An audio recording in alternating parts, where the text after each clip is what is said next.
सबसे पहले है सोमनाथ का ज्योतिर्लिंग। यह ज्योतिर्लिंग गुजरात के सौराष्ट्र क्षेत्र में अरब सागर के तट पर स्थित है। शिव पुराण के अनुसार जब चंद्रमा को दक्ष प्रजापति ने क्षय रोग होने का श्राप दिया था, तब चंद्रमा ने इसी स्थान पर तपस्या करके स्वयं को श्राप से मुक्ति दिलाई थी और तब चंद्रदेव ने इस ज्योतिर्लिंग की स्थापना की थी। दूसरा ज्योतिर्लिंग है मल्लिका अर्जुन ज्योतिर्लिंग। यह ज्योतिर्लिंग आंध्र प्रदेश के कृष्णा नदी के तट पर श्रीशैल नाम के पर्वत पर स्थित है। इस ज्योतिर्लिंग का महत्व भगवान शिव के कैलाश पर्वत के समान माना जाता है, क्योंकि कैलाश पर्वत पर जाना श्रद्धालुओं के लिए अत्यंत मुश्किल है, इसलिए इस ज्योतिर्लिंग का महत्व और बढ़ जाता है। और अब बात करते हैं तीसरे ज्योतिर्लिंग की। इस ज्योतिर्लिंग का नाम है महाकालेश्वर ज्योतिर्लिंग। यह प्रसिद्ध ज्योतिर्लिंग मध्य प्रदेश के उज्जैन में शिप्रा नदी के किनारे स्थित है। इस ज्योतिर्लिंग की विशेषता है कि यह एकमात्र दक्षिण मुखी ज्योतिर्लिंग है। मान्यता है कि यहाँ पर पूजा अर्चना करने से उम्र बढ़ जाती है और सभी प्रकार के संकट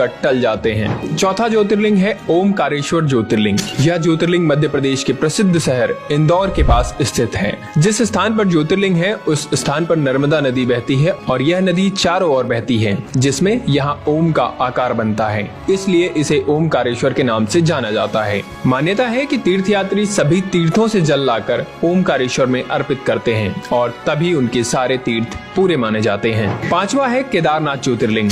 भगवान शिव का यह प्रसिद्ध ज्योतिर्लिंग उत्तराखंड में स्थित है। यह मंदिर समुद्र तल से 3200 किलोमीटर ऊंचाई पर स्थित है। यहाँ सर्दियों में भारी बर्फबारी होती है, इसलिए सर्दियों के 6 महीने यहाँ जाना मुश्किल है, अर्थात यहाँ दर्शन के लिए सिर्फ गर्मी में ही जाया जा सकता है। मान्यता है कि इस मंदिर का निर्माण पांडवों के पौत्र महाराजा जन्मेजय ने करवाया था। अब बात करते हैं छठे ज्योतिर्लिंग की, जिसका नाम है भीमाशंकर ज्योतिर्लिंग। यह ज्योतिर्लिंग महाराष्ट्र के पुणे जिले में पश्चिमी घाट या सह्याद्री नामक पर्वत पर स्थित है। यहाँ स्थित शिवलिंग काफी मोटा है और इसलिए इसे मोटेश्वर महादेव भी कहा जाता है। सातवां है विश्वनाथ ज्योतिर्लिंग। यह ज्योतिर्लिंग उत्तर प्रदेश के काशी में गंगा नदी के किनारे स्थित है। यहाँ की मान्यता है कि काशी नगर को स्वयं भगवान शिव ने बसाया था और कैलाश पर्वत के बाद उनका दूसरा स्थायी निवास यही था।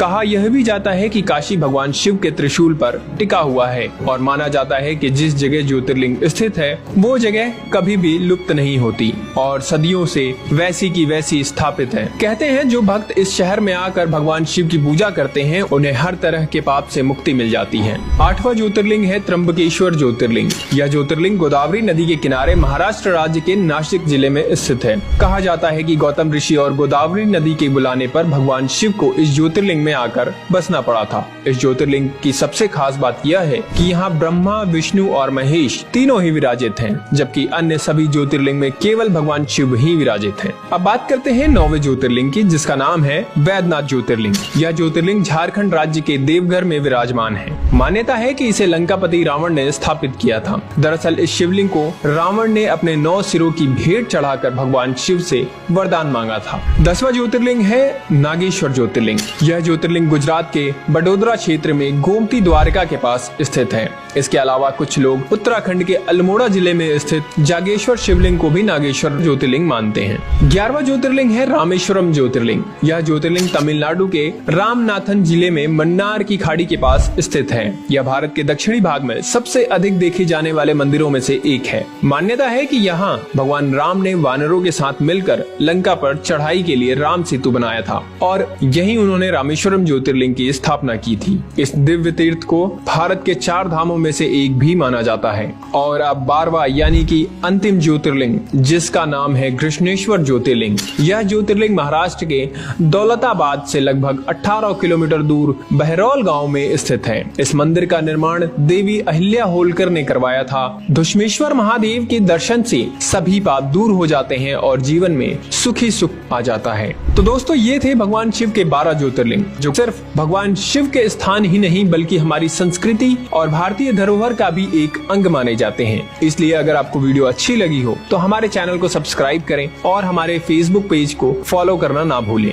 वीडियो को लाइक करें और इसे शेयर करें, क्योंकि हम आपके लिए इसी तरह के और भी वीडियोस लाते रहेंगे। तो मिलते हैं आपसे अगली वीडियो में, तब तक के लिए हर हर महादेव।